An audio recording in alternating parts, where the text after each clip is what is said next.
കൊള്ളാം, കുഴപ്പമില്ല. കോംബോ നന്നായിട്ടുണ്ട്. ഒരു കോമഡി ലെവൽ മൂവിയാണ്.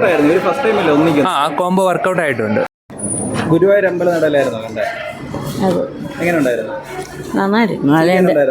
നല്ല എന്റർടൈൻമെന്റ്. ഗുരുവായൂർ അമ്പലത്തിന് പോയതുപോലെ ഒരു ഫീൽ ഉണ്ടായിരുന്നു ക്ലൈമാക്സ് ഒക്കെ ആയപ്പോൾ?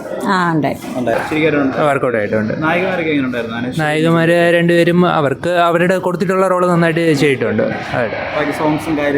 സോങ്സ് ഒരു സോങ് മാത്രം നന്നായിട്ടുണ്ട്. ബാക്കി രണ്ട് സോങ്ങും എന്തോ എവിടെ കേട്ടിട്ടുള്ള കുറച്ച് സോങ്ങിന്റെ ഒരു മിക്സ് ആയിരുന്നു.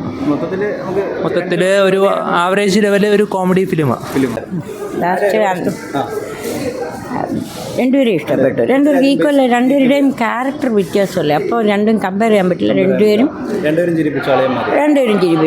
പൃഥ്വിരാജിൻ്റെ ബ്രോ ഡാഡിക്ക് ശേഷം ഇത്ര ഒരു എൻ്റർടൈനറായിട്ട് ചിരിക്കുന്നത് സൂപ്പറായിരുന്നു.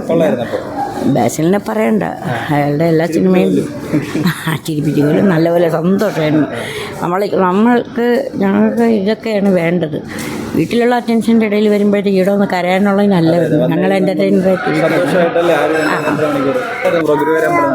നല്ല പടം.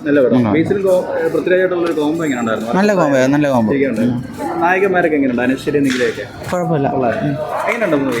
നല്ല മൂവി, കുഴപ്പമില്ല. രണ്ടുപേരും ഒരേപോലെ സ്കോർ ചെയ്യുന്നുണ്ട്. ഇഷ്ടപ്പെട്ടോ? എങ്ങനെയുണ്ട്? ഇവരുടെ ഒരു കോമ്പോ എങ്ങനെ ഉണ്ടായിരുന്നു? അളിയൻ കോമ്പോ കൊള്ളായിരുന്നു. നായകന്മാരൊക്കെ എങ്ങനെയുണ്ട്? നിഖിലയും അനശ്വരിയൊക്കെ കൊള്ളായിരുന്നു. എങ്ങനെയുണ്ടായിരുന്നു? കുഴപ്പമില്ലായിരുന്നു. ഇവരുടെ ഒരു കോമ്പോ എങ്ങനെയുണ്ടായിരുന്നു? ബേസിലും പൃഥ്വിരാജായിട്ടുള്ള കൊള്ളായിരുന്നു. നന്നായിരുന്നു. വർക്കൗട്ട് ആയിരുന്നു. കുഴപ്പമില്ല. എങ്ങനെയുണ്ട് സിനിമ? എങ്ങനെയുണ്ട്? ഒരുപാടുണ്ടായിരുന്നു. എങ്ങനെയുണ്ട്? ബേസിലും പൃഥ്വിരാജായിട്ടുള്ള കോമ്പോ എങ്ങനെയുണ്ട്? വർക്കൗട്ട് ആയിരുന്നു. കുഴപ്പമില്ല, കൊള്ളായിരുന്നു. എങ്ങനെയുണ്ട് സിനിമ? എങ്ങനെയുണ്ട്? കൊള്ളാവോ? ഗുരുവായൂർ അമ്പല നടയിലായിരുന്നോ? ഏത് മൂവിയായിരുന്നു കണ്ടേ? ഗുരുവായൂർ അമ്പല നടയിൽ എങ്ങനെയുണ്ട്? കൊള്ളാം. നല്ല എഫേർട്ട് ഇട്ട് എഴുതിയിട്ടുണ്ട്. കോമ്പോ എങ്ങനെയുണ്ട്? വർക്കൗട്ട് ആയിരുന്നു. ചിരിക്കാനുണ്ടായിരുന്നു ഒരുപാട്. ഉണ്ടായിരുന്നു. നായകന്മാരൊക്കെ എങ്ങനെയുണ്ട്? അനശ്വരി, നിഖില? അടിപൊളി. കൊള്ളാം, അടിപൊളിയായിരുന്നു. കോമ്പോ എങ്ങനെ? വർക്കൗട്ട് ആയിരുന്നു. ഉണ്ട്. നമ്മള് ടിക്കറ്റ് എടുക്കുന്നതിന് വാല്യൂ ഫോർ മണിയാണ്. എങ്ങനെയുണ്ടായിരുന്നു? അനശ്വരി, നിഖിലൊക്കെ അടിപൊളിയായിരുന്നു. ബാക്കി ക്യാരക്ടേഴ്സ് അജുവിന്റെ പാട്ട് അടിപൊളിയായിരുന്നു. നൈസ് വൈബായിരുന്നു. എങ്ങനെയുണ്ട്? ഇവിടെ ഒന്നും പറഞ്ഞില്ലല്ലോ.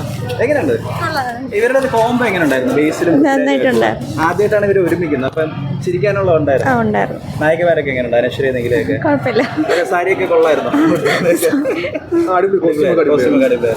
നമ്മൾ ഗുരുവായൂർ കല്യാണം കൂടാൻ പോയതുപോലെ തന്നെ ഫീൽ ചെയ്തായിരുന്നു ക്ലൈമാക്സ് ഒക്കെ കണ്ടിറങ്ങിയപ്പോ? ഓക്കെയാണ്, സാധനം ഓക്കെയാണ്. കൂടിയ പോലെ നല്ല കോമഡി ആയിരുന്നു. ബേസിലും പൃഥ്വിരാജായിട്ടുള്ള ഒരു കോമ്പോ എങ്ങനെ? വർക്കൗട്ട് ആയിരുന്നു. നല്ലതായിരുന്നു. കുറെ ചിരിക്കാനുണ്ടായിരുന്നു. ഒരു ഹാപ്പി മൂവി. നായകന്മാരൊക്കെ എങ്ങനെയുണ്ട്? അനശ്വരി, നിഖിലയൊക്കെ നിഖിലേക്ക് വലിയ റോള് ഫീൽ ചെയ്തില്ല. ബട്ട് ചെയ്യാനുള്ള ക്യാരക്ടേഴ്സ് ഒക്കെ നല്ലപോലെ ചെയ്തിട്ടുണ്ട്. ഫാമിലിയായിട്ട് വന്നു കഴിഞ്ഞാൽ ഭയങ്കരമായിട്ട് ചിരിക്കാനുള്ളതുണ്ട്. കുഴപ്പമില്ല. പണ്ടത്തെ ഹ്യൂമർ സ്റ്റോറീസ് കമ്പയർ ചെയ്യാൻ പറ്റില്ല. ഈ ഇടയ്ക്ക് ഇറങ്ങിയത് കമ്പയർ ചെയ്യുമ്പോൾ ഓക്കെ. സിനിമ ഇഷ്ടമായോ? അല്ല, പകുതി ഉറക്കമായിരുന്നു. കൊള്ളാം, കുഴപ്പമില്ല. രണ്ടുപേരും ഈക്വൽ ഇതായിരുന്നു. കോമ്പോ എങ്ങനെയുണ്ട്? ഫസ്റ്റ് ടൈമാണ് ഇവർ ഒരുമിച്ച് വരുന്നത്. ആ ഒരു കോമ്പോ എങ്ങനെ? വിജയിച്ചായിരുന്നു? കൊള്ളാം, കുഴപ്പമില്ല. ഏതായിരുന്നു? ഗുരുവായൂർ അമ്പല നടയിലായിരുന്നു. കുഴപ്പമില്ല. ആരും ഒരുപാട് ഇഷ്ടപ്പെട്ടതില്ല? ബേസിലായിരുന്നു? അങ്ങനെയില്ല. ഓവറോൾ ഫിലിം ഒരു കുഴപ്പമില്ലാതെ ഫീൽ ചെയ്തു. ഈ അളിയന്മാരുടെ ആദ്യമായിട്ട് അവർ ഒന്നിക്കുന്നത്, അപ്പൊ ഒരു കുഴപ്പമില്ല തോന്നുന്നു. അത്യാവശ്യം. നായകന്മാരൊക്കെ എങ്ങനെയുണ്ട്? ഫൈൻ, കുഴപ്പമില്ല. പടം ഇഷ്ടപ്പെട്ടോ? ആരും ഒരുപാട് ഇഷ്ടപ്പെട്ടതില്? എല്ലാവരും നന്നായിരുന്നു. ബേസിലും പൃഥ്വിരാജായിട്ട് എങ്ങനെ കോമ്പോ എങ്ങനെ ഉണ്ടായിരുന്നു? നല്ലായിരുന്നു. എങ്ങനെ ചിരിക്കാനുണ്ടായിരുന്നു? ഗുരുവായൂർ അമ്പല നടയിലാണോ?